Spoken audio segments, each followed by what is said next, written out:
خاصے والے پیر. اور خاصا ہماری سرائکی میں کہتے ہیں پالکی کو. اس زمانے میں ٹرین آنے سے پہلے حضرت جو ہے وہ سفر فرماتے تھے پالکی پہ. پھر میری دوسری خوش نصیبی یہ ہے کہ میں پاک کا مالک ہوں. میرے جد اعلیٰ ان کے پاس بڑے ان کے بیٹے، پھر میرے دادا بڑے، پھر اس کے بعد میرے والد صاحب بڑے، پھر میں جناب الحمدللہ اپنے والد صاحب کا پہلا بیٹا. مجھے قبلہ دادا صاحب فرماتے تھے کہ جس دن تو پیدا ہوا ہے 27 ذوالحج تھا، جمعے کا دن، انگریزی کے حوالے سے تھی 26 جولائی. تو فرمانے لگے کہ 82 دن تک ہمارے گھر میں، اس زمانے میں آپ کو یاد ہے کہ وہ ڈھول بجانے والے آ جاتے تھے، خواجہ سرا آ جاتے تھے، فلاں آ جاتے تھے، فلاں آ جاتے تھے، بچہ پیدا ہوا ہے فلاں فلاں.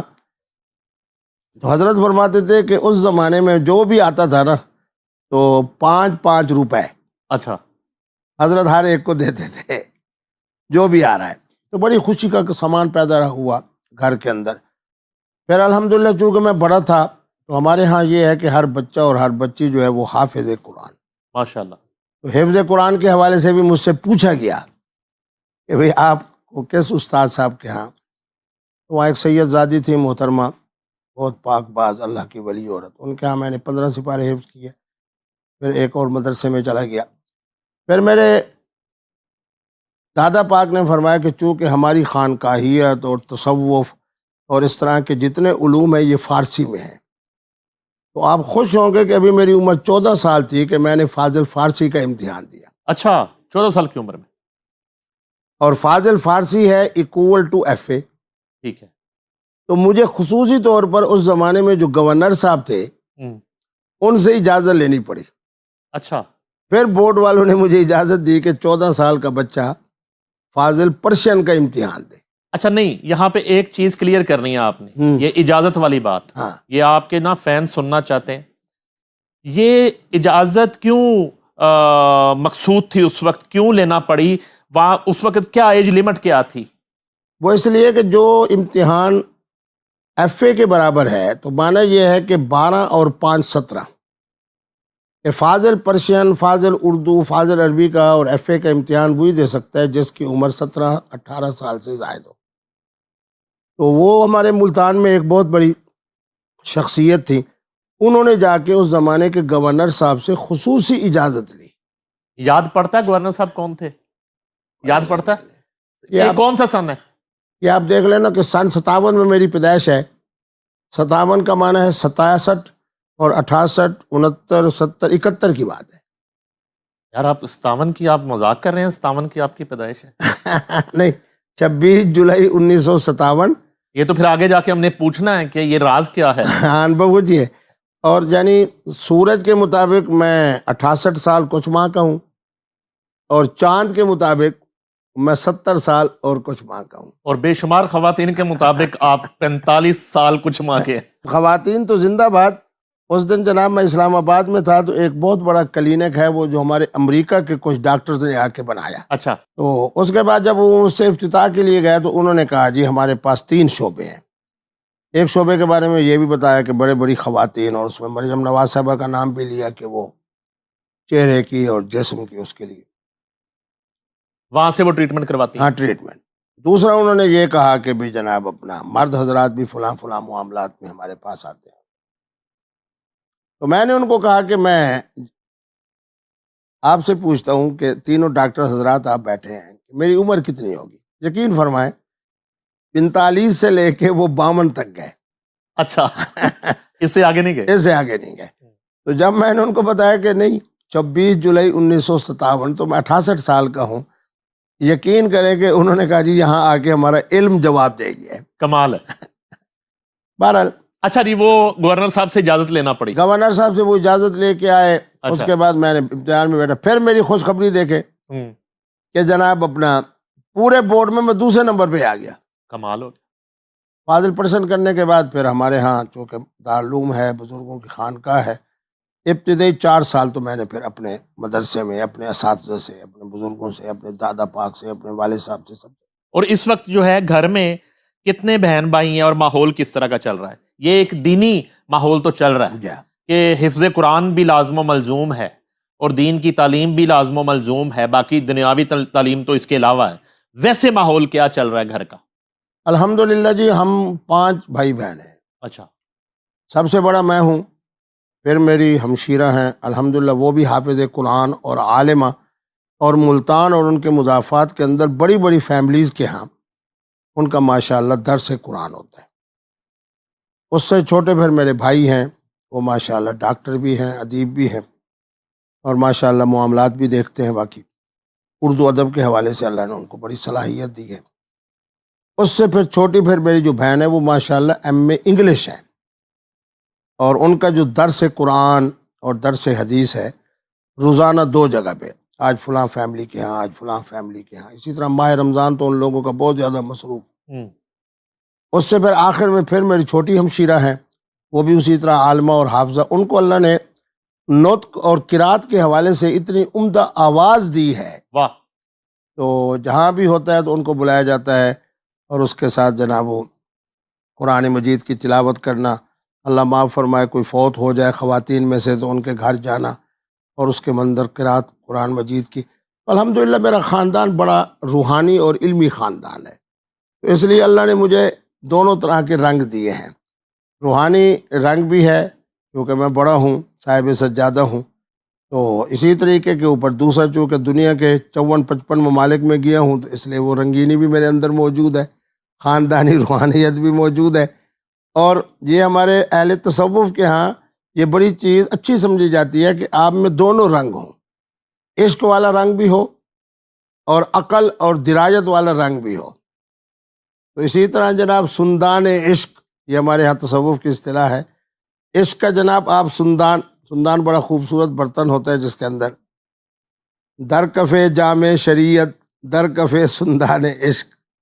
فرمایا کہ تمہارا ایک جو ہے وہ رنگ یہ ہو کہ جام شریعت دیکھیں نا، یہ جو مشروب ہے نا اور خمار ہے، اس کو ہمارے اہل تصوف لے جاتے تھے روحانیت کے اس معنی میں، جس طرح قرآن نے کہا وَأُشْرِبُوا فِي قُلُوبِهِمُ الْعِجْلَ. دیکھیں آپ کی برکت سے، حفظ قرآن کی برکت سے اللہ نے، تو میں علماء میں سے جو ذرا خشک مولانا ہوتے ہیں وہ یہ کہتے ہیں کہ جی مفتی صاحب نے جام شریعت، جام پیالہ، اور یہ قرآن کہہ رہا ہے کہ ان کے دلوں کے اندر شربت کی طرح ڈال دیا گیا محبت.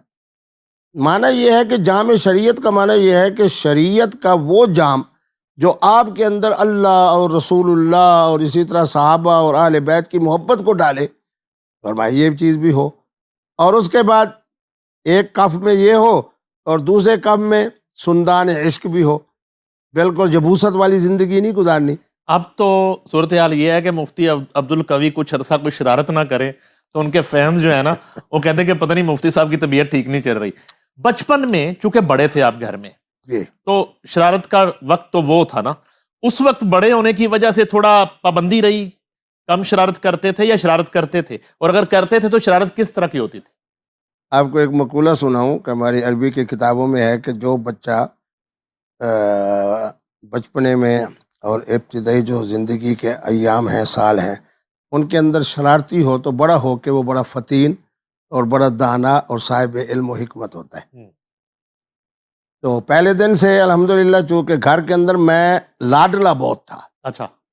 اور یہ بھی بڑی عجیب سی بات ہے کہ میں جہاں رہتا ہوں یہ چونکہ ایک ملتان کا اندرون گیٹس جو بازارز ہیں ان کے باہر جو کہ ہماری آبادی بنی، اس کے اندر ترین ہمارا خاندان سادات کا، خاکوانی اور درانی اور خدکہ اور بلوچ، یہ 6 قومیں ہم اکٹھے آئے.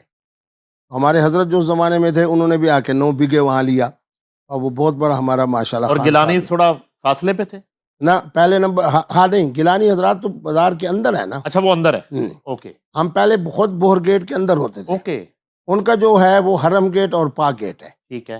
تو جب پہلی کالونی بنی انگریز کے زمانے کے اندر، جب بن پڑا تو پھر وہ جو چوک ہے اس کا نام ہے چوک فوارہ. اوکے. تو اس زمانے میں وہاں سول ہاسپٹل تھی، آج کل تو وہ چلڈرن کمپلیکس بن گیا. پہلے ترین حضرات ہیں، پھر ہم ہیں، پھر آگے جا کے خاکوانی حضرات ہیں، پھر بہت اندر جا کے درانی حضرات خدکے ہیں، پھر اس طرف آ جائیں تو بلوچ ہیں. تو اسی وجہ سے وہ محلہ پورا میرے جد اعلیٰ کے نام پہ محلہ قدیر آباد. اچھا قدیر آباد ہے یہ والا. اور سر ادھر موٹر وے کے ساتھ کوی آباد ہے, اس سے بھی کوئی آپ کی ہے؟ جی کوی آباد اس حوالے سے ہے کہ یہاں بہت سارے حضرات جو فیملیز ہیں ان میں بڑا فیملی ارئی حضرات کی ہے. اچھا. ماشاء اللہ بہت سارے ان میں سے حضرات تبلیغ کے ساتھ وابستہ ہیں, بہت سارے حضرات ہمارے بزرگوں سے وابستہ ہیں. اچھا وہ علاقہ اس لحاظ سے روحانی ہے کہ جیسے ہی آپ اترتے ہیں نا تو دائیں طرف جائیں تو شرق پور شریف ہے. شرق پور شریف دائیں طرف ہے بالکل. آپ جب دل کی طرف بائیں جاتے ہیں تو اس کا نام کوی آباد ہے. بالکل بالکل. تو یہ ساری بزرگوں کی نسبتیں ہیں. یہ جو ہے نا یہ معاملہ تو ہو گیا, اسٹڈی چل رہی ہے, اب شادی جو ہے ہاں وہ اس کی بات شروع ہوئی ہے. تو وہ ارینج میرج تھی, لو میرج تھی, ارینج تھی تو کس طرح کی ارینج تھی؟ وہ چھپ چھپا کے آپ نے دیکھ لیا تھا پہلے بھابھی کو کہ ہمارا خاندان میں حفظ قرآن, بول چال میں عربیت, عربی میں گفتگو اور پردہ, یہ ہمارے بزرگوں کے خصائص میں سے تھا. تو میں چونکہ بڑا تھا تو میرے دادا صاحب کی خواہش تھی کہ میرا نام اس کی بہت جلدی شادی کر دی جائے. اچھا. ابھی میری عمر 17 سال تھی کہ پھوپھی کے گھر میں جو میرے سسر صاحب تھے وہ خواجہ فیملی سے ان کا تعلق تھا اور ہمارا سادات کا خاندان تھا. تو حقیقی جو میری پھوپھی تھی ایک تھی, تو ان کے گھر میں, اور اس زمانے میں جس طرح آج کے زمانے میں فتح علی خان, نصرت علی خان, اس زمانے میں جو سب سے اعلیٰ ترین قوال تھے ان کو میری شادی کے موقع پہ بلایا گیا. پھر دوسرا یہ ہے کہ گھوڑی پہ مجھے بٹھایا گیا. اچھا غیر میرا گھوڑی چڑھیا. اور اس وقت بھی میرے دادا صاحب فرماتے تھے کہ تقریباً کوئی مہینے سے زیادہ وہ ہماری کلاسیکل موسیقی, سرائکی موسیقی, ڈھول بجانے والے, دھمال کھینے والے, یا اس طرح کے جو بھی خوشی کے موقع پہ آیا تو وہ اس طرح خوشیاں منائی گئی. اور میرے بارے میں حضرت فرماتے تھے کہ تمہارے ولیمے بھی جھانگ میں علیحدہ ہوا, چونکہ وہاں میرے حضرت کے بہت مریدین کی تعداد تھی. ملتان میں علیحدہ ہوا, خیر پور ٹامے والی ہے ریاست باولپور میں, وہاں. یعنی مانا یہ ہے کہ اس لحاظ سے میں بڑا خوش نصیب رہا کہ اللہ نے مجھے پہلے ہی دن سے. اچھا پھر عجیب سی بات جو میں آپ کو بتا رہا ہوں درمیان میں رہ گئی تھی, ترین خاندان کے اندر قریب زمانے میں کوئی بیٹا نہیں تھا. اچھا. خاکوانی حضرات کے ہاں بھی کوئی بیٹا نہیں تھا, درانی حضرات کے ہاں بھی کوئی بیٹا نہیں تھا. جس سال میں پیدا ہوا تو مجھے اب تک یاد ہے ان میں سے 2 خواتین جن کو ہم خالہ خالہ ماسی ماسی کہتے تھے وہ چلے گئے, 2-3 موجود ہیں. تو اماں جی مجھے کہتی ہیں کہ تجھے میں تیار کر کے صبح کو 8-9 بجے جب تیری آنکھ کھلتی تھی پھر تو گھومتے گھماتے خاکوانی کے گھر, ترین صاحب کے گھر, خدکہ صاحب کے گھر, دورانی صاحب کے گھر جو ہوتے تھے, شام کو تو آتا تھا واپس. اور یہ بڑے لوگ تھے چونکہ ان کے ہاں دایاں ہوتی تھی تو وہ دایاں نے مجھے لے جانا اور اس طرح کھلا پلا کے جناب اس طرح مجھے پھر واپس میں اپنی والدہ صاحبہ کی بلا کے ہاں آ جاتا. الحمدللہ فاضل پرشن پھر میں نے کر لی, پھر اپنے مدرسے میں 4 سال پڑھا. پھر اس کے بعد وہاں بڑا مدرسہ جو تھا اس وقت ہمارے قریب مولانا فضل الرحمان کے والد تھے مفتی محمود صاحب, ان کا مدرسہ قاسنوم تھا, وہاں میں پڑھا. پھر ایک بہت بڑا اچھا مدرسہ ہے جامعہ خیر المدارس, وہاں میں 1 سال پڑھا, پھر 2 امتحان وہاں دیا. اور پھر سب سے پہلے میرا اعزاز دیکھیں کہ پورے وفاق المدارس کے اندر جتنے طلباء نے امتحان دیا ان میں پھر میری دوسری پوزیشن. یہ پرچے میں نے عربی میں لکھے, تو ایک افغان تھا اس نے چونکہ عربی میں اندر وہ لے تو بس 2-3 نمبروں کے فرق سے وہ پہلے نمبر پہ رہے, میں دوسرے نمبر پہ. پھر جیسے میں وفاق المدارس کے امتحان میں آیا تو میں نے یہ سوچا کہ یار پہلا, دوسرا, تیسرا, چوتھا نمبر لیتے ہیں کراچی کے لوگ, پرچے بھی وہی بناتے ہیں. میں نے اس زمانے میں, آپ میرا ذہن دیکھیں کہ میں نے ایک نصابی کتاب کشف المعضلات فی حل سوالات لکھی کہ 148 کے قریب مسائل ہیں فقہی حدیث پاک میں جو عام طور پر پوچھے جاتے ہیں, اس پر میں نے کتاب لکھی. پھر میں نے اس کا دائرہ بڑھایا مفتاح النجاح کے نام سے. 1984 سے لے کے 1995 تک جو علماء ہیں آپ ان سے پوچھیں کہ کیا آپ نے مفتی عبدالقوی صاحب کی کتاب پڑھی ہے, اگر وہ کہیں جی ہم نے پڑھ کے امتحان دیا ہے تو آپ کہیں مفتی عبدالقوی زندہ باد. تو اس کے بعد جناب میں تصنیف و تعلیم میں آ گیا. پھر اس کے بعد ایران عراق جب شروع ہوئی، اللہ معاف کرے، تو سن 83 سے لے کے سن 1995-96 تک دنیا کے 54-55 ممالک، 5 بر اعظم ایک جہاز سے اتر رہے ہیں، دوسرے جہاز پہ جا رہے ہیں، ایک جہاز پہ اتر رہے ہیں، دوسرے جہاز پہ جا رہے ہیں. تو یہ پھر الحمدللہ یہ سفر شروع ہو گئے. اس لیے پھر میں نے جامع ازہر کو بڑے قریب سے دیکھا. مدینہ یونیورسٹی میں چلا گیا، وہاں سے شہادت القانون والفقہ الاسلامی کی میں نے سند لی. اور میں آپ کو یہ خوشخبری سنانا چاہتا ہوں کہ پورے بر صغیر کے اندر صرف مفتی عبدالقوی صاحب ایک ہیں جن کے پاس مدینہ یونیورسٹی کی قانون اور فقہ اسلامی کی سند ہے. واہ، کمال ہے. تو پھر شادی ہوگی 17 سال کی عمر میں. پھر اللہ تبارک و تعالیٰ نے بڑا کرم فرمایا. اچھا، وہ تقریبات آپ بتا رہے تھے کہ اتنی جشن شادی کا رہا. جی، ادھر انڈیا میں امبانیز کے بچے کی شادی ہوئی، وہ کچھ 6 ماہ چلی، تو ادھر جو ہے بڑی ولیمے ہوئے اور بڑی سنگیت نائٹس، اور کتنا عرصہ چلی؟ تقریباً 40-45 دن تک، 45 ڈیز شادی چلی. کمال اور ہو. جیسی میری پیدائش تھی اس میں 82 دن 82 اچھا، روزانہ جناب لوگ آ رہے ہیں، خوشی کا سامان باندھا جا رہا ہے. پھر چونکہ ہم سلسلہ چشتیہ کے لوگ ہیں تو ہمارے ہاں محفل سما ہے، محفل سما. تو اس زمانے میں پھر قوال صاحبان کا آ جانا، فلاں کا آ جانا. ابھی سنتے ہیں کبھی قوالی سنتے ہیں ٹائم میں؟ ہاں، کس کو ہاں. سنتے ہیں؟ چونکہ ہمارا علمی خاندان ہے ہوں. تو ایک قوال تھے جنہیں میرے حضرت نے عربی قوال، اچھا، حضرت سیدنا امام زین العابدین پاک کا کلام، واہ، حضرت قصیدہ بردہ شریف کا کلام، اسی طرح ایک اور قصیدہ ہے اس طرح.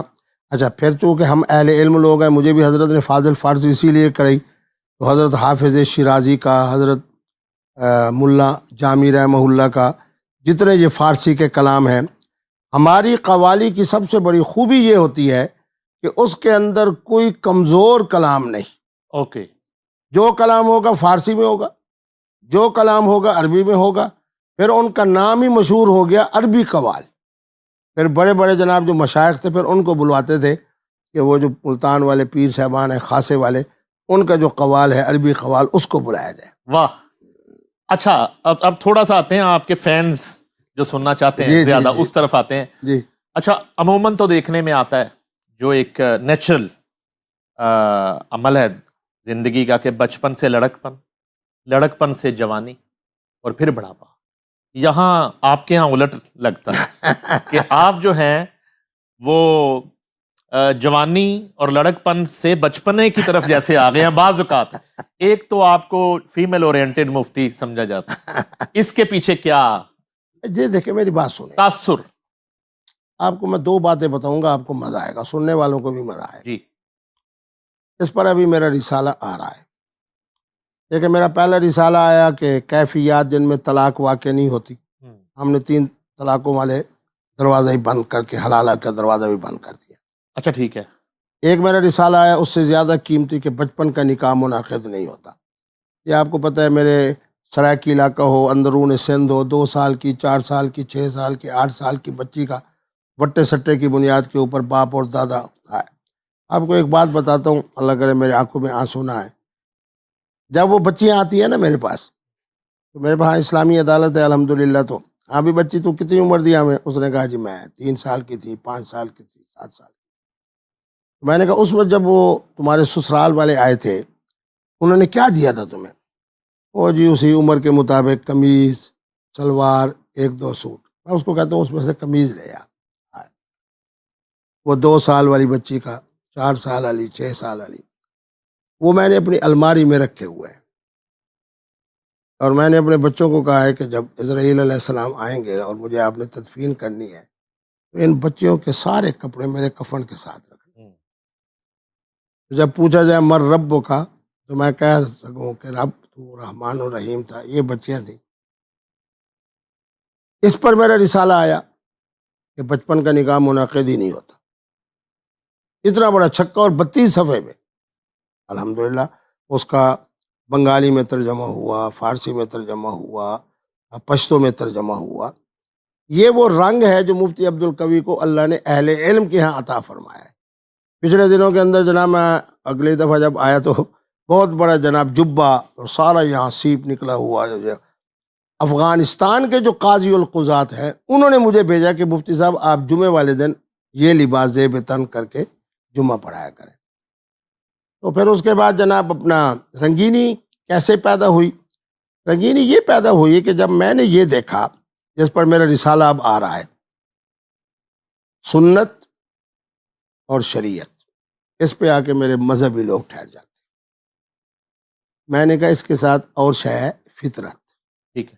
فطرت اللہ التی فطر الناس علیہا لا تبدیل لخلق اللہ ذالک الدین القیم. برادر محترم اس آیت کو سمجھے کہ دین قیم کیا ہے؟ فطرت ہے. خواتین کی طرف، حسن کی طرف، جمال کی طرف، ہر طرح کی فطری معاملات کی طرف متوجہ ہونا، یہ دین قیم ہے. اسی کو مفتی عبدالقوی نے زندہ کیا ہے. حسن اللہ یاری مجھے کہنے لگے آپ کے پاس کون سی کدھر سنگی ہے کہ جناب خواتین؟ پھر انہوں نے خود بیان کر دیا کہ حضور فرماتے ہیں کہ 3 چیزیں محبوب ہیں، الطیب، خوشبو، یہ بھی میرے ہاں بھی پسندیدہ ہے. دوسری تھی النساء، خواتین. تو میں نے کہا میں تو حضور کی سیرت پہ عمل کر کے یہی میرا ماٹو ہے جس کی طرف آپ نے اشارہ کیا. تو معنی یہ ہے کہ اگر خواتین میری جانب متوجہ ہوں تو میں اس کو سمجھتا ہوں کہ یہ اللہ کی طرف سے احسان ہے. جیسے رزق کے حلال کی وسعت ہو، یہ احسان ہے. اقتدار ہو، حسن و جمال ہو، صحت ہو، نطق ہو، جس طرح آپ کو اللہ نے بولنے کا ایک اچھا انداز دیا ہے، یہ بھی نعمت ہے. اسی طرح خواتین کا میری طرف اور عمران خان کی طرف متوجہ ہونا، یہ بھی تو اللہ کی نعمت ہے. یہ آپ نے ایک ریزیمبلنس بتائی ہے، دونوں میں قدر مشترک ہے عمران خان اور آپ میں، کہ خواتین جو ہے آپ کی طرف اٹریکٹ ہوتی ہیں زیادہ. خواتین، نوجوان نسل، ہر صاحب علم، ہر صاحب فہم، ہر صاحب فطرت، ان کا یا محبوب لیڈر محترم عمران خان ہے. عمران خان سے دوستی کی ایک وجہ یہ بھی ہے. یہ بھی ہے. کیوں؟ اس لیے کہ جب میں جنوری میں گیا نا تو مجھ سے لوگوں نے کہا کہ آپ پی ٹی آئی میں، ایک تو میں نے کہا خان صاحب ماشاءاللہ بڑی دینی بات کرتے ہیں، جملے بڑے اچھے بولتے ہیں دین کے حوالے سے، ایاک نعبد. پھر یہ ہے کہ ان کی میری درمیان ایک قدر مشترک بھی ہے. خواتین یا ان سے ملاقات کرنا چاہتی ہیں یا قبلہ مفتی عبدالقوی صاحب سے. خان صاحب ذرا مشکل سے ملتے ہیں، مفتی عبدالقوی صاحب آسانی سے مل جاتے ہیں. یہ سچ ہے کہ آپ کئی دفعہ ملنے جاتے تھے تو خالی ہاتھ نہیں جاتے تھے. ہاں نہیں، آپ کے دائیں بائیں خواتین ہوتی تھی اور خان صاحب کہتے تھے بالکل کہ یار یہ ہر بندہ جو ہے نا خالی ہاتھ آتا ہے، آپ کے ساتھ رونق ہوتی ہے. میں بالکل حقیقت. اچھا. جتنے حضرات جاتے تھے نا، ڈرائیور اور اس کے بعد خود ڈرائیور، جب میں جاتا تھا تو میں 8-10 دن پہلے بتا دیتا تھا کہ فلاں دن میں نے خان صاحب کے پاس جانا ہے. ٹھیک ہے. اور ہر 10ویں 11ویں دن جاتا تھا. ظاہر ہے یہ بھی میری خوبی تھی. ناشتہ بھی میں وہی کرتا تھا، اس میں تھوڑا سا مزاح بھی ہو جائے. جی. وہ جب میں جاتا تھا نا تو خان صاحب کے یہاں چائے آتی تو میرے لیے بھی آتی، اور میں اس طرح پکڑ کے بیٹھ جاتا. تو خان صاحب کہتے تھے کہ کبھی صاحب پئیں. میں نے کہا جی میں یہ دیکھ رہا ہوں کہ یہ دریائے راوی کا پانی ہے یا دریائے جہلم کا یا دریائے چناب کا. یعنی بالکل ہی بے معنی قسم کی چائے، بے معنی قسم کے بسکٹ، بے معنی قسم کے. اچھا، ذوق نہیں تھا کھلانے پلانے کا ان کو؟ نہیں، خان صاحب کو لیے یہ لفظ استعمال کرانا کہ کھلانا پلانا، یہ تقریباً ایسا جملہ ہے جو ایک ناممکن سا جملہ ہے. اچھا. ہاں. اچھا. تو پھر میں جب جاتا تھا تو وہ بچہ کہتے تھے ہم نے ساتھ چلنا ہے. میں نے کہا چلو، کوئی پٹھانی، کوئی سندھی، کوئی سرائکی، کوئی فلاں. اچھا، جو ہمارے ہوتے تھے کارکن ٹائپ، بھائی میں پنجاب کا جناب فلاں تنظیم کا صدر ہوں، چلو جی، اور جی میں نے فلاں علاقے سے انتخاب. میں الحمدللہ با جماعت جاتا تھا. اچھا، ان میں سے کچھ خواتین ایسی بھی ہوتی تھی جو کہتی تھی کہ آپ ذرا خان صاحب کو کہیں کہ وہ میرے ساتھ شادی کر لیں. اچھا. تو خان صاحب پھر عادت ہوتی تھی کہ واک کرتے ہوئے میرے ساتھ چلتے، اور میرے نام کے ساتھ لفظ صاحب بولتے تھے. تو کہتے کہ کبھی صاحب ان کی عمریں بہت چھوٹی ہیں، تو اس لیے. لیکن آپ کی طرح شادی کے لیے ہر وقت تیار ہوتے تھے؟ ہر وقت نکاح نامہ جیب میں ہوتا تھا اوپر. ہاں، بس مقصد ہے کہ میں نے ان کو یہ کہا تھا کہ شادی ہوئی تھی جو آپ کی ہو گئی، جیسے اللہ نے آپ کو 2 بیٹے دیے، قاسم اور سلیمان. اب آپ نے نکاح کرنا ہے. اچھا.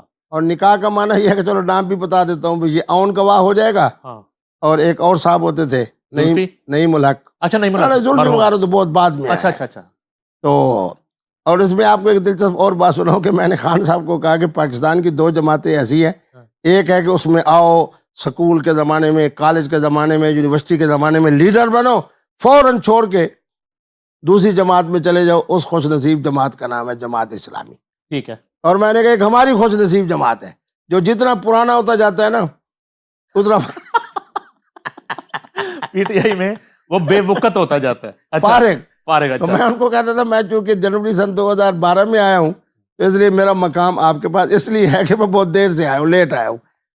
تو خان صاحب کے پاس جب جانا ہوتا تھا اللہ نے ان کو بڑی صلاحیتیں عطا فرمائی تھی, اور یہ ان کی سب سے بڑی عظمت تھی کہ ان کے ہاں ایک دو لوگوں کو میں لے کے گیا, انہوں نے کہا جی ہمیں سینٹ کی ٹکٹ مل جائے تو ہم پارٹی کے لیے اتنے کروڑ روپے. تو مجھے کہنے لگے کبھی صاحب یہ میرٹ پہ آئیں گے تو ان کو ٹکٹ ملے گی, اگر نہیں آئیں گی تو یہ وہ چیزیں ہیں جن کا میں ان کا گواہ ہوں. لیکن ایک جملہ بھی کہہ دوں, سیاست اور چیز ہے, حکمت اور چیز ہے, اس کے ساتھ جناب اپنا مقدر اور چیز ہے. تو خان صاحب کو میں نے کبھی بھی نہ اچھا سیاستدان پایا ہے. ان کے ہاں ان کے قریب لیفٹ رائٹ پہ خالی جیب والا بندہ تو بھٹکتا بھی نہیں تھا. وہ تو جو ہے نا وہ اے ٹی ایم چاہیے ہوتے تھے ان کو. ہمارے سامنے تو یہ ہے. خان صاحب کے دیکھیں نا جی, خان صاحب کا تھوڑا مقدر ہے, دانائی کے حوالے سے, دین کے سمجھانے کے حوالے سے, اور اس کے حوالے سے ان کو مفتی عبدالقوی جہاز آدمی ملا ہو, جہازوں کے حوالے سے, اڑان کے حوالے سے, اور عسکری قیادت سے تعلقات بنانے کے حوالے سے جہانگیر ترین جیسا ان کو بندہ ملا ہو. پیسوں کے حوالے سے جیسے آپ نے فرمایا عبدالعلیم خان صاحب فلاں فلاں فلاں فلاں, پھر جناب بڑی بڑی گدی کے سجادہ نشین پیر صاحبان وہ بھی. یعنی خان صاحب کو جماعت تو بڑی خوبصورت ملی تھی. لیکن ایک اور بات بھی بتا دوں, یہ غیبت بھی نہیں ہوگی اس لیے کہ میں نے ان کے کان میں کہا ہے نا کہ فلاں صاحب جو ہے نا جی جماعت کے ساتھ مخلص نہیں ہے. ہاں اب ان کے بارے میں وہ عزت خان صاحب کے دل سے نکل گئی. انہوں نے کہا کہ جی مفتی صاحب تو جی کیا ہے, وہ تو آ جاتے ہیں, ذرا شغل لگاتے ہیں, آپ کو ہنساتے ہیں, مسکراتے ہیں, اور یہ ہے چلے جاتے ہیں. مفتی صاحب کے ہاں علم اور عقل اور درایت اس میں یار کا نہیں ہے جتنی آپ ان کو اہمیت دیتے ہیں. ہاں اسی کی بات بھی چل. میری عزت دو وجہ سے کرتے تھے, ایک تو میں ان کو ہنساتا تھا, دوسرا اس لیے کرتے تھے کہ مجھے کہتے تھے کبھی صاحب آپ کی کھوپڑی ہے. اچھا. اور دیکھ لیں میں بڑی جرت کی بات کر رہا ہوں, جب تک میں ان کے ساتھ رہا ہوں ان کی زبان سے, ان کی کسی تقریر سے, ان کی کسی گفتگو سے, ان کے کسی عمل سے ایک چیز بتائیں جو قابل گرفت ہو. اور جب میں ان سے علیحدہ ہوا ہوں, اب دیکھ لیں کیا کیا کہہ رہے ہیں. میں علیحدہ ہونے کی وجہ پہ آنے سے پہلے ان کے کردار پر بڑی بات کی جاتی ہے. انہیں کہا جاتا ہے جی وہ ڈرگ ایڈکٹڈ تھے, انہیں کہا جاتا ہے کہ وہ آپ کے ملنے سے پہلے شاید وہ یا اس کے بعد وہ نکاح پہ ان کا بلیو آ گیا, پہلے وہ نکاح وکاح ان کی زندگی میں یہ چیزیں جو ہے نا وہ اس پہ بلیو ہی نہیں رکھتے تھے. یہ جو سارے معاملات ہیں کردار کے حوالے سے, یہ تو اللہ اور انسان کا معاملہ ہوتا ہے, لیکن چونکہ آپ ان کے ساتھ رہے ہیں, وہ پاکستان کے بڑے لیڈر ہیں, آج بھی ایک پاپولر لیڈر ہیں, یہ ذرا تھوڑا سا بتائیے. دیکھیں جی بات یہ ہے کہ میں نے انہیں کسی طرح کا کوئی نشہ استعمال کرتے ہوئے نہیں دیکھا, یہ حلفاً کہتا. ہر وقت باوضو رہتے تھے. میں پہلی ہی اس میں بیٹھا ہوتا تھا رو میں, خان صاحب نے ظہر کا وقت ہے تو ایسے جناب 12 ساڑھے 12 بجے کے بعد مجھے دیکھنا ہے. تو میں نے جب ان کو کہنا ہے ہاں اسی وقت انہوں نے کہنا ہے بھائی اجلاس ختم, قریب ختم, نماز. بڑے بڑے ہمارے مخدوم صاحبان بیٹھے ہوتے تھے, بڑے بڑے لوگ, نماز میں بہت کم 3 4 5 6 8 لوگ, اور میں ہی نماز پڑھاتا تھا. دوسرا ان کے یہاں امانت و دیانت کی جس طرح میں نے مثال دی. جب سے میں آیا تو میں نے ان کو کہا, میں نے کہا پاکستان تحریک انصاف میں وہ تمام خواتین جو بیوہ اور مطلقہ ہیں, پاکستان تحریک انصاف کے ہاں جتنے حضرات مرد ہیں جو بغیر شادی کے ہیں, قبلہ مفتی صاحب کے آ جانے کے بعد اب نہ کوئی محترمہ بغیر خامد کے رہے گی اور نہ کوئی مرد بغیر بیوی کے رہے گا. تو یہ بات پھر خان صاحب کو بھی پسند آئی. میرے زمانے کے اندر انہوں نے جو بھی تعلق جوڑا ہے وہ نکاح کے ساتھ جوڑا ہے. باقی ان کے بارے میں ہے کہ فلاں کوکین, فلاں آئیز, فلاں, میں نے اس کو نہیں دیکھا. یہ جو اتنا انہوں نے ایک انتشاری سیاست کو پرموٹ کیا, اور یہ چڑھائی کر دو, جلاؤ گراؤ 9 مئی, ایک تو یہ اس پہ روشنی ڈالنی ہے, اور آپ کی جو علیحدگی تھی اس کی جو مین ریزن, بڑی وجہ جو ہے جس سے آپ کا جو نا آپ ہرٹ ہوئے اور آپ نے لگا کہ رانگ نمبر ہے, وہ کیا تھی؟ دیکھیں بات یہ ہے کہ میں چونکہ خان صاحب کا اب بھی احترام کرتا ہوں، قائد محترم، میری جب آخری ان سے ملاقات ہوئی وہ اس حوالے سے ہوئی کہ وہ تشریف لے گئے پاک پتن شریف، ٹھیک ہے، انہوں نے بوسہ دیا چوکٹ کو، میں نے ان کا دفاع کیا کہ وہ ایک آدمی ایاک نعبد و ایاک نستعین، پھر وہ کہتے ہیں میں نے سجدہ نہیں کیا، میں نے صرف ایک اللہ کے ولی کی قبر پہ تواضع و انکساری کے ساتھ بوسہ دیا۔ اصل تو انہوں نے بوسہ دیا تھا کیونکہ بیگم صاحبہ نے بوسہ دیا تھا۔ دوسری بات اصل میں یہ تھی کہ جب خان صاحب سے میری آخری ملاقات ہوئی نا، وہ ان کے وزیر اعظم بننے سے کوئی 11 12 15 20 دن پہلے، اس دن سرگودا میں ان کا جلسہ تھا، تو مجھے خان صاحب کی طرف سے نعیم الحق صاحب نے بلایا، بشرا صاحبہ کی طرف سے بھی تھا کہ آئیں، میں آیا، 23 24 منٹ خان صاحب بالکل جیسے کوئی شگیرد بن کے یوں بیٹھتا ہے نا، میری بات سنتے رہے۔ اس پر میں نے اسلام، رفاہ، مدینہ کی ریاست کی بجائے مدینہ جیسی ریاست، میں نے کہا آپ کو سیدنا فاروق اعظم سے بڑی کمال درجے کی عقیدت ہے، تو اب آپ سیدنا علی پاک کا ذکر خیر کیا کریں، علم کے حوالے سے، حکمت، یہ ساری باتیں ہوتی ہیں۔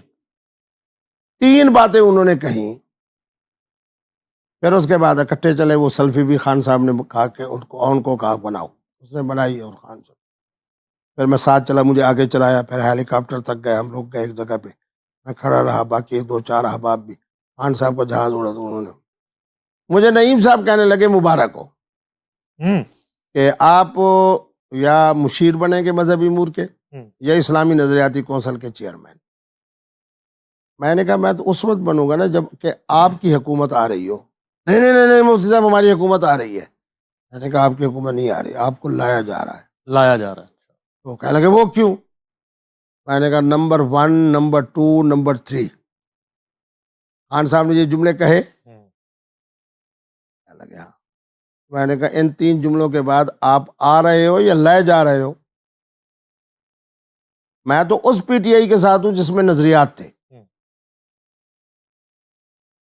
جب نظریات کی بجائے آپ نے انہی اداروں کے ساتھ انہی کی برکت سے آنا ہے جو آپ کو لا رہے ہیں، تو ان کی گڈ بک میں پتہ نہیں میں ہوں یا نہیں ہوں، آپ مجھے کیوں خوشخبری سنا رہے ہیں کہ میں، اور جو گڈ بک میں تھے وہ ان کے ساتھ بھی طواف کر رہے ہوتے تھے، آج بھی وہاں اس حکومت کے اندر بھی ان کو اچھا عہدہ ملا ہوا ہے۔ بہرحال بات یہ ہے کہ جناب خان صاحب کا اپنا فکر اس وقت ختم ہو گئی جب انہیں یہ حقیقت بتائی گئی کہ اس ملک میں جمہوریت والے آتے نہیں ہیں، لائے جاتے ہیں۔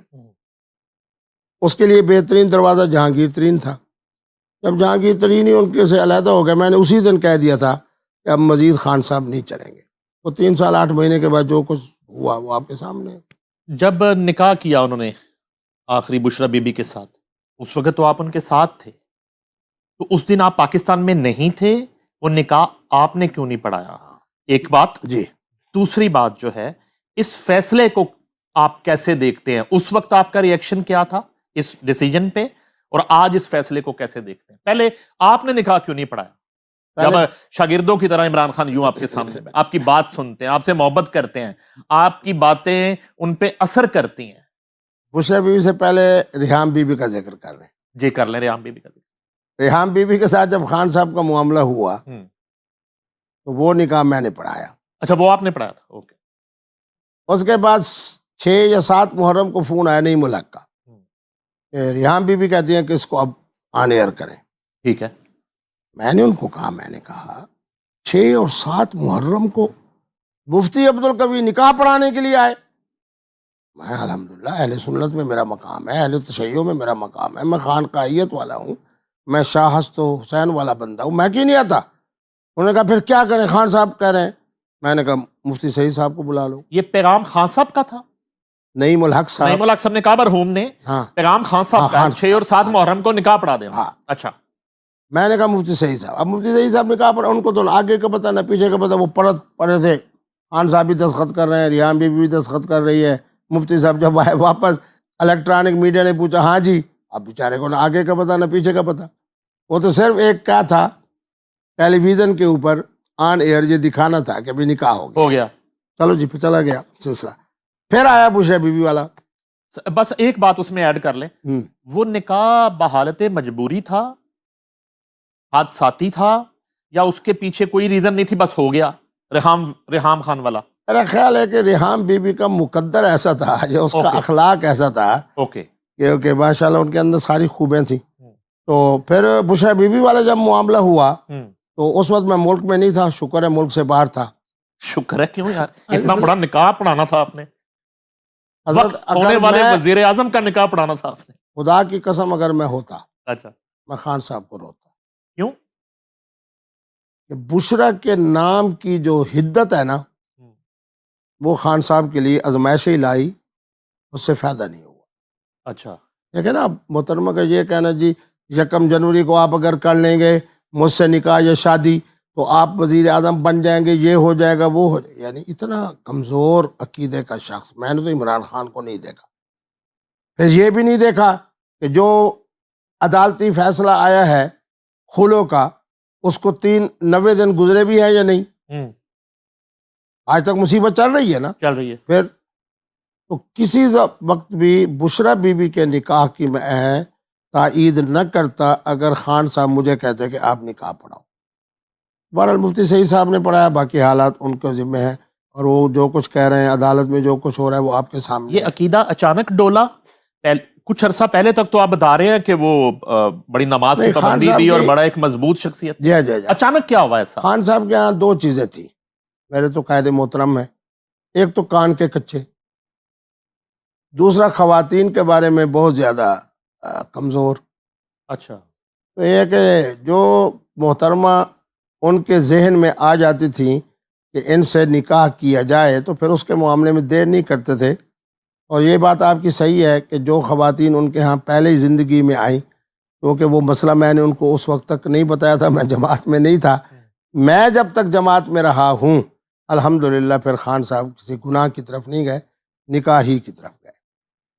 اچھا, یہ جو عمران خان اور مفتی عبدالقوی جو ہیں, ایک جو قدر مشترک ہے, یہ خواتین جو ہیں وہ کھنچی چلی جاتی ہیں, یہ جو ہے اس کے پیچھے کیا لاجک ہے؟ اور یہ جو معصومیت آپ کے چہرے پہ بظاہر ہے, اندر سے بھی آپ اتنے ہی معصوم ہیں؟ کیونکہ ان خواتین میں سے کسی کا انٹرویو کرنے کا مجھے اتفاق نہیں ہوا. قندیل بلوچ کی انویسٹیگیشن آپ نے بھگتی, اس کے پیچھے کیا ریزن تھی؟ میں دیکھیں, میری بات سنیں, آپ یہ بات دیکھیں کہ کیا قندیل بلوچ میرے پاس چل کے آئی یا میں اس کے پاس گیا؟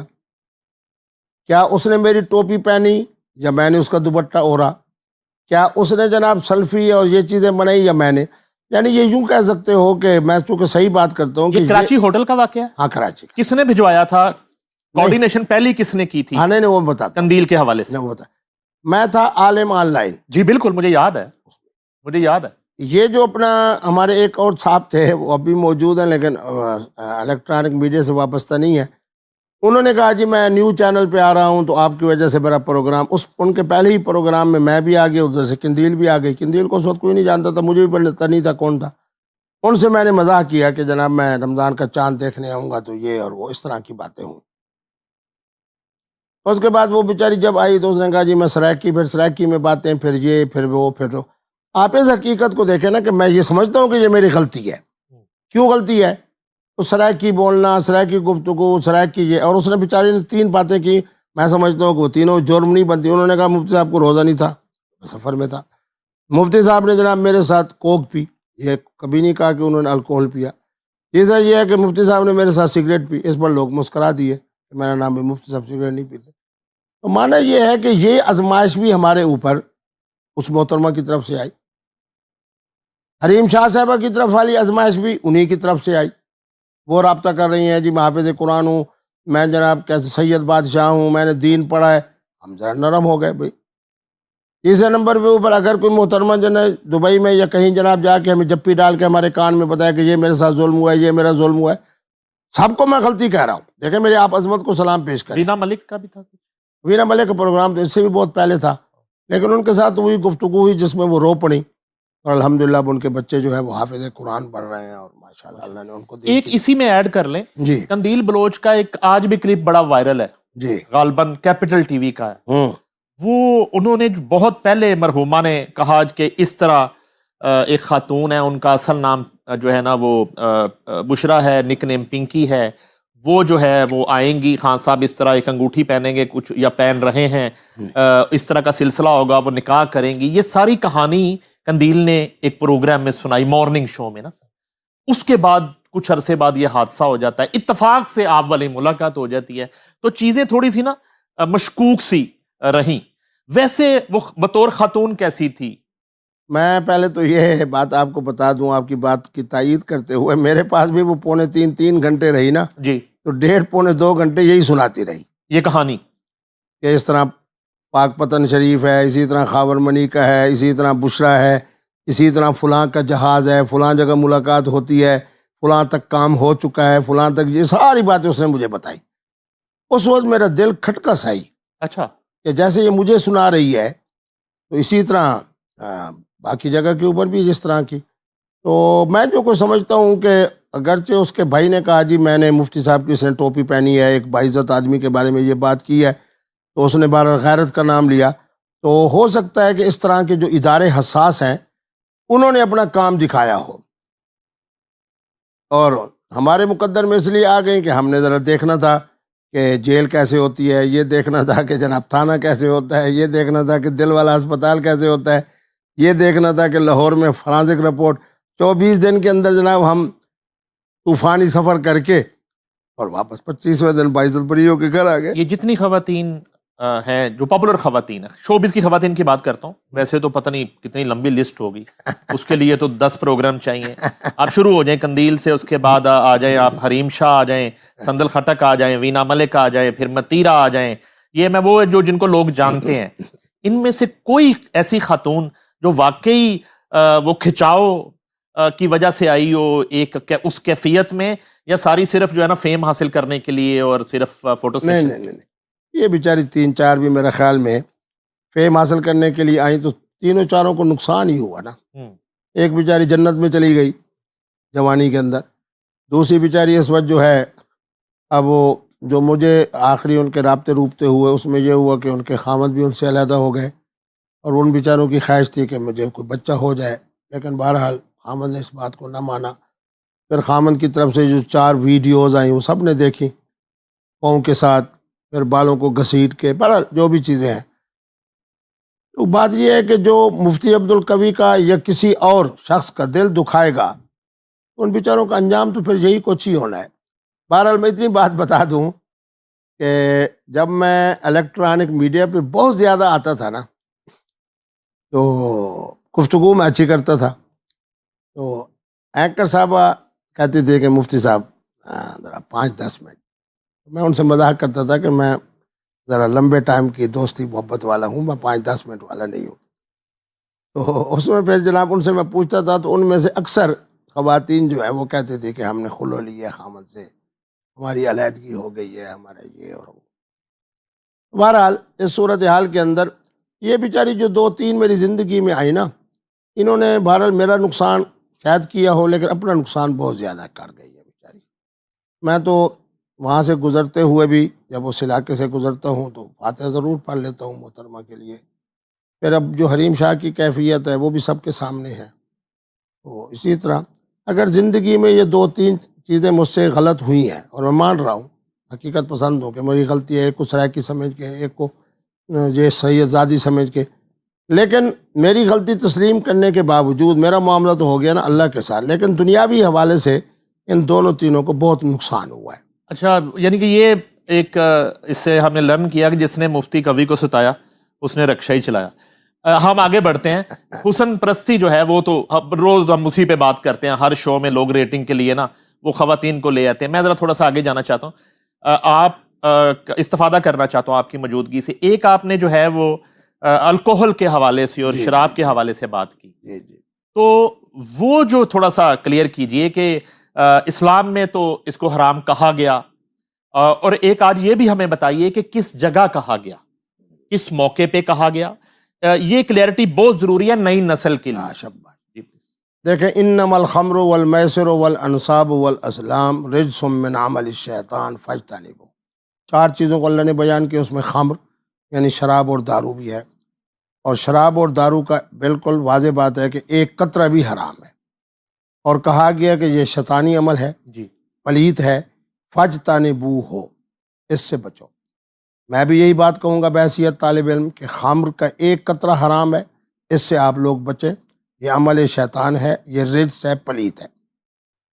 اب صورتحال یہ ہے کہ جب مجھ سے یہ جو 14 اسلامی ممالک کے ہیں لوگ اور ان کا ایک چیمبر آف کامرس ہے، وہ مجھ سے پوچھیں، فارسی میں بھی پوچھیں، اردو میں بھی پوچھیں، وہاں ان کے ساتھ ایک صاحب پاکستانی تھے، اور عربی میں بھی پوچھیں، پھر میں ان کی تحقیق کے لیے یہ جو مری والی فیکٹری ہے وہاں بھی جاؤں، اپنی آنکھوں سے دیکھ کے آؤں، تو میں نے تو ایک طالب علمانہ بات کی جی کہ اگر مفتی اعظم اور اردو بولنے والے 2.5 3 4 کروڑ لوگ تمباکو والا پان کھائیں، جس کو مفتی عبدالقوی نے اپنی زندگی کے اندر 5 مرتبہ بطور تجربے کے کھایا، اور 2.5 سے 3 منٹ کے بعد سار بھی گھوم رہا تھا، آنکھوں کے اندر بھی ہر چیز جو آ رہی تھی گھوم رہی تھی، ٹانگوں کی طاقت بھی میری ختم ہو رہی تھی، میں نے کہا اگر یہ حلال ہے تو پھر یہ جو الکحل ہے، جو الخمر نہیں، یہ کیوں حرام ہے؟ ابھی تک آج تک کوئی جواب نہیں آیا۔ ہمارے پٹھان 4 ساڑھے 4 5 کروڑ جو پٹھان ہے، اس میں بڑے بڑے شیخ الحدیث، بڑے بڑے حضرات، علماء، صلحاء، وہ جناب نسوار ادھر بھی رکھ رہے ہیں، ناک میں بھی۔ یہ بھی میں نے 2 3 دفعہ تجربہ کیا یہاں والے نسوار کا، یہاں والا نہیں، وہ بھی 1.5 2 منٹ کے بعد قے بھی آنے لگ جاتی ہے، اور اس کے بعد سر بھی۔ اگر یہ حلال ہے تو پھر اگر حضور کا فرمان ہے کہ ہر نشہ آور چیز حرام ہے، تو مفتی عبدالقوی آج آپ کے پروگرام کے اندر جرأت سے فتویٰ دیتا ہے تمباکو والا پان بھی حرام، نسوار بھی حرام، بھانگ بھی حرام، افیون بھی حرام، چرس بھی حرام، وہ آج کل ویڈ آئی ہوئی ہے وہ بھی حرام، کوکین بھی حرام، آئس بھی حرام، یہ ساری چیزیں چونکہ نشہ آور ہیں اس لیے حرام۔ اب ان میں سے صرف فوکس کر دینا الکحل کو، اور باقی جو علماء اسلام یا عام لوگ استعمال کر رہے ہیں اس کو حلال قرار دینا، جبکہ ان 8 چیزوں کے اندر نقصان ہے۔ اور یہ بھی بات عجیب ہے، الکحل کے اندر آپ ڈاکٹروں سے پوچھ رہے ہیں، اب آپ کو میں مثال دیتا ہوں جی ہومیوپیتھک ڈاکٹر سے جائیں، میں بھی دل کے معاملات میں اور ان کے معاملے میں جاتا ہوں، میرے خود سوسا صاحب بہت بڑے ڈاکٹر تھے، ان کی ہر دوائی کے اندر 90 سے 99% الکحل ہے۔ جب آپ اور ہم جاتے تھے نماز پڑھنے، جس زمانے کے اندر یہ کمبخت بیماری آئی ہوئی تھی، وبائی کرونا، یس، مفتی منیب الرحمان صاحب نے کہا نہیں، کندھے سے کندھا ملا کے کھڑا ہو۔ آپ جیسے ذہین لوگ تو انہوں نے کہا یہ مسئلہ مفتی عبدالقوی حل کرے گا، ان سے حل نہیں ہوتا۔ میں نے کہا یہ مسئلہ آپ نے مفتی صاحب سے پوچھا کیوں ہے؟ مفتی عبدالقوی سے کیوں پوچھ رہے ہو؟ جو حکیم حاذق، جو ڈاکٹر مسلمان کہے گا وہی فتویٰ ہے مفتی منیب الرحمان کا، اور مفتی عبدالقوی کا فتویٰ نہیں چلے گا۔ ڈاکٹر کہہ رہے ہیں 5 فٹ تو 5 فٹ کا وقفہ رکھو، 6 فٹ کہہ رہے ہیں 6 فٹ کا رکھو، وہ کہہ رہے ہیں مفتی عبدالقوی جمعہ پڑھانے کے لیے آئے، الکحل لگا کے آئے، عمل کرنا پڑے گا۔ کیوں؟ اس لیے کہ ایک آدمی کی زندگی پوری انسانیت کی زندگی، یہ میرا قرآن کہہ رہا ہے۔ معنی یہ ہے کہ ہر ایک چیز کے اندر وہ نہ کرے۔ مولوی صاحبہ نے کام شروع کر دیا تو یہ تو جو کر لے وہ حلال ہے، باقی جناب جو محترم عبدالقوی صاحب کر رہے ہیں، عام انسان کر رہا ہے، یہ ہمارے 14 اسلامی ممالک کے لوگ جناب وہ پی رہے ہیں، کیسا نہیں، یہ حرام ہے۔ وجہ ضابطہ ایک ہی ہے، وہ کیا ہے؟ ہر نشہ آور چیز اگر حرام ہے تو پھر پوری فہرست جاری کرو۔ آپ اگر کہتے ہیں میں آپ کے پروگرام میں بتا رہا ہوں، تمباکو والا پان حرام، یہ جو نسوار ہے یہ حرام، فلاں حرام، جو 8 چیزیں میں نے گنی اس کے اندر الکحل بھی ہے، وہ بھی حرام۔ الکحل حرام ہو جائے، جو ہمارے 14 اسلامی ممالک والے بیچارے استعمال کر رہے ہیں ووڈکا کے نام کے اوپر، اور وہ بیچارے جناب، اور میں جناب استعمال کر رہا ہوں ہومیوپیتھک دوائی کی صورت میں۔ آج بھی میرے بریف کیس کے اندر 3 دوائیں ہیں، ایک فلاں کے لیے، ایک فلاں کے لیے، ایک دماغ کے لیے، ایک بلڈ پریشر کے لیے، ایک دل کے لیے، 99% اس کے اندر الکحل ہے۔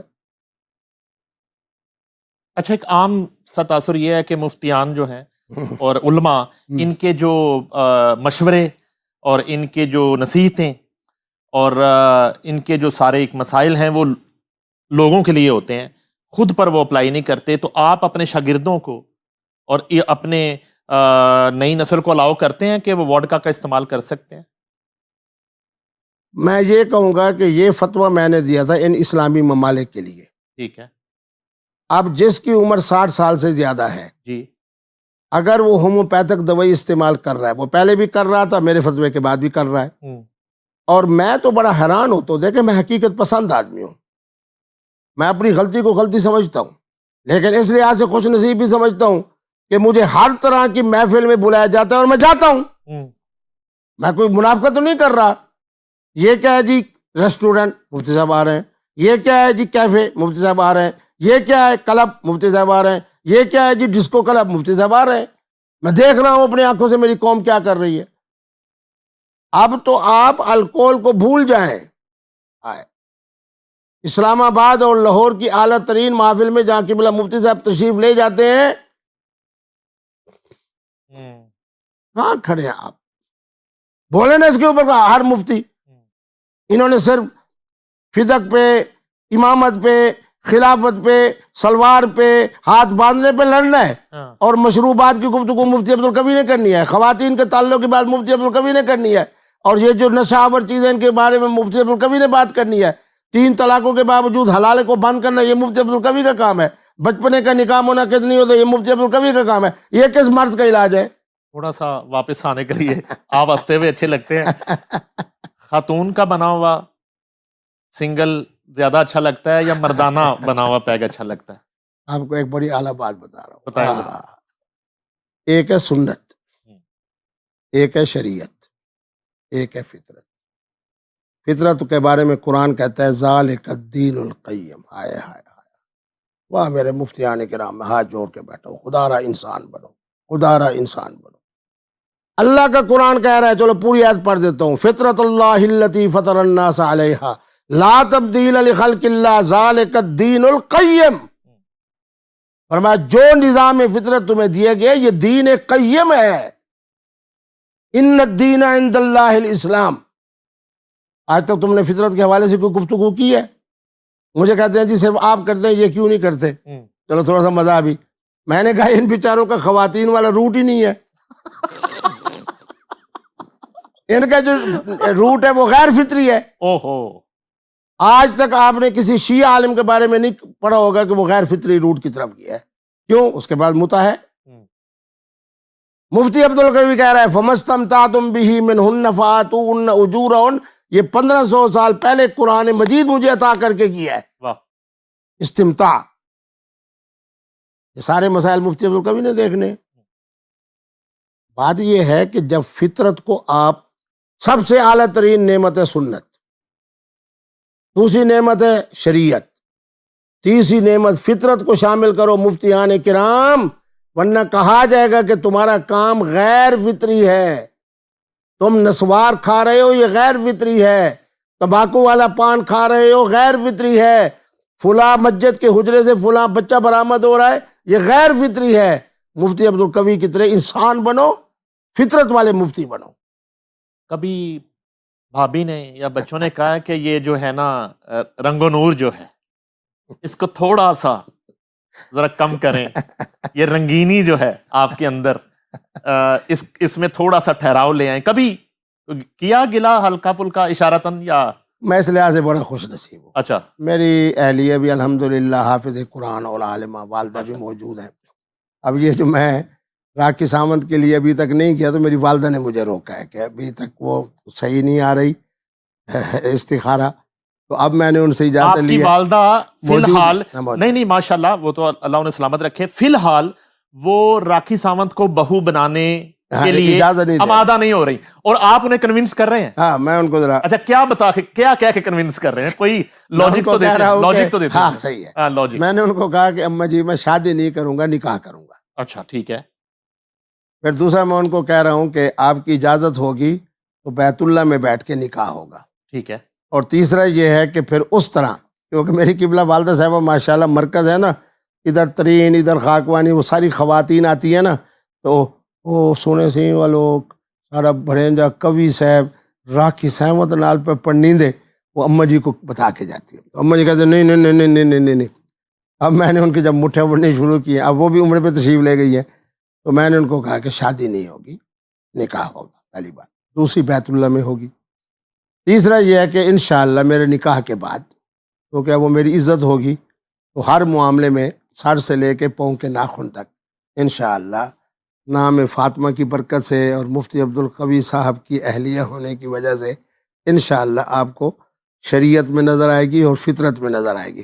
چلو دیکھو اب جا جو رہے ہیں، دیکھتے ہیں کیا مسئلہ ہے۔ نام راکھی کوی ہوگا یا کچھ نام سوچا ہے آپ نے؟ نہ، ان کے پہلے ایک نکاح ہوا تھا عادل درانی سے، ان کا نام فاطمہ ہے۔ اچھا فاطمہ ہے۔ اور میں ان سے مذاق کرتا ہوں کہ جب مجھے وضو ہوگا تو میں فاطمہ کہوں گا، اور جب مجھے وضو نہیں ہوگا تو پھر راکھی سامت۔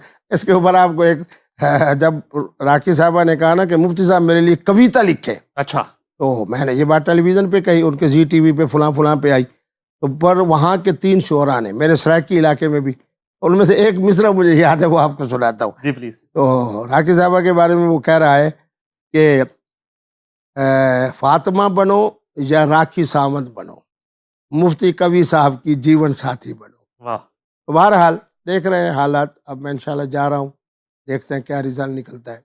یعنی کہ ایک آپ مار کا سر کرنے جا رہے ہیں؟ نہیں، مفتی عبدالقوی کی یہ خوبی ہے کہ جب کوئی محترمہ، اور ہو بھی ایسی محترمہ جو مجھے اللہ کے گھر میں مانگے، پھر شکل صورت ہر چیز اچھی ہو، میں کیوں انکار کروں؟ میری طرف سے انکار نہیں ہے، تو دیکھیں اب کیا ہوتا ہے آگے۔ اور اس کے ولیمے پہ، اس والے نکاح کے ولیمے پہ قوالی کون کرے گا؟ 5 لوگوں کی طرف سے اعلان ہو چکا ہے۔ پہلے دن ولیمہ، اگر اتوار والے دن ہماری جناب ہو گیا، نکاح ہو گیا، پیر کو ولیمہ، منگل کو ولیمہ، بدھ کو ولیمہ، خمیس کو ولیمہ، جمعے کو ولیمہ۔ ولیمہ تقریبات، یعنی شادی تقریبات چل رہی ہیں۔ واہ واہ واہ واہ، کیا بات ہے۔ ایک نے تو کہا ہے کہ جناب میری اپنا شارجہ میں اور دبئی میں سونے کی دکانیں ہیں، 5 اس کو لے کے جو پہننا چاہے۔ کمال ہو گیا، شاپنگ کا بھی ارینجمنٹ ہو گیا سر۔ ہو گیا۔ ایک ہمارے ذمہ دار ہیں ملتان کے اندر، ان کا تو پروگرام ہے، انہوں نے کہا کہ 5 مربع زمین مفتی صاحب کے توسط سے ہم راکھی سامت صاحب کو نام دے رہے ہیں اور الاٹ کرتے ہیں۔ ہنی مون کون سے ملک میں ہے؟ وہ بھی ہنی مون کے لیے بھی انتظام ہو چکا ہے۔ نہ جاپان۔ جاپان میں؟ وجہ جاپان کا کیوں؟ نہیں، وہ اس لیے کہ جاپان میں میرے 2-4 دوست ایسے ہیں کہ انہوں نے کہا کہ جی بس 1 دن نکاح، 5 دن ولیمہ، 7ویں دن جناب آپ کی ٹکٹ اور راکھی کی جناب جاپان کے لیے مقرر، اور 15 دن کے لیے آپ جاپان آ جائیں۔ کمال ہے، ہماری طرف سے آپ کو ایڈوانس مبارکباد۔ آخر میں یہ فرما دیجئے کہ اپنے حکیم آپ خود ہی ہیں یا آپ کا حکیم ہے کوئی؟ ایک بات یاد رکھیں جی، مسکراتے رہیں، خوراک اچھی کھائیں، اعتدال کے ساتھ اپنے نظام میں زندگی میں لے آئیں، اور جو چیزیں صحت کے لیے اچھی ہیں وہ میرے نبی رحمت بھی بتا کے گئے ہیں، کھجور ہو، دودھ ہو، شہد ہو، مغزیات ہوں۔ پھر یہ ہے کہ جناب دل کے اوپر کسی قسم کا بوجھ لے کے نہ آئیں، بلڈ پریشر بھی نہیں ہوگا، شوگر بھی نہیں ہوگی، چاول اور جناب کیسے ہیں اپنا یہ روٹی اس زمانے میں کھانا پینا چھوڑ دیں۔ اللہ نے جو دیے ہوئے، پچھلے دنوں اللہ خوش رکھے ہمارے ایک دوست ہیں جام صاحب، انہوں نے 12 کے قریب تتر بھیج دیے مجھے، اور کالے تتر۔ اب جب مفتی صاحب کالے تتر کھائیں گے تو اس کے بعد تتر بولیں گے تو صحیح نا۔ اچھا، ایک آخر میں جو ہے وہ یہ اپنا ایکسپیرینس بھی بتا دیں، آپ کے پاس انفارمیشن بھی ہوتی ہے، آپ جن حلقوں میں آپ کا اٹھنا بیٹھنا ہوتا ہے۔ عمران خان کا مستقبل کیا دیکھتے ہیں؟ جیل سے باہر آئیں گے؟ کب تک آئیں گے؟ اور ان کا اس ملک میں مستقبل میں کبھی اقتدار ہے باقی؟ دیکھیں جی، قائد محترم کا جیل سے باہر آنا اتنا ہو سکتا ہے کہ ان کو پابند کر دیا جائے ان کا جو بنی گالا والا گھر ہے، ورنہ اس کے علاوہ جیل ہی میں رہیں گے۔ پہلی بات، اللہ ان کو لمبی زندگی عطا فرمائے، جس دن فوت ہوں گے جنازہ بڑا ہوگا۔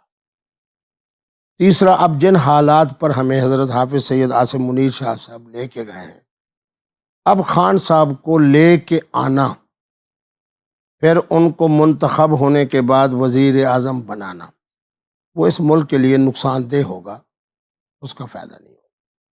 اس لیے میری دعا یہی ہے، وادن جتھا پیر اتھائی خیر، اڈیالہ جیل میں رہیں، سکون سے رہیں۔ میں تو ان کو کئی دنوں سے کہہ رہا ہوں، بلکہ کئی مہینوں سے کہہ رہا ہوں کہ سیدنا امام حسن مجتبیٰ کی طرح سلو کر لیں۔ سلو کرنے سے امام حسن مجتبیٰ کی عزت میں، عظمت میں، مقبولیت میں، تسخیر میں رئی برابر بھی کمی نہیں آئی۔ اور جن کے ساتھ انہوں نے معاہدہ کیا ان کی عزت و عظمت میں کوئی اضافہ نہیں ہوا۔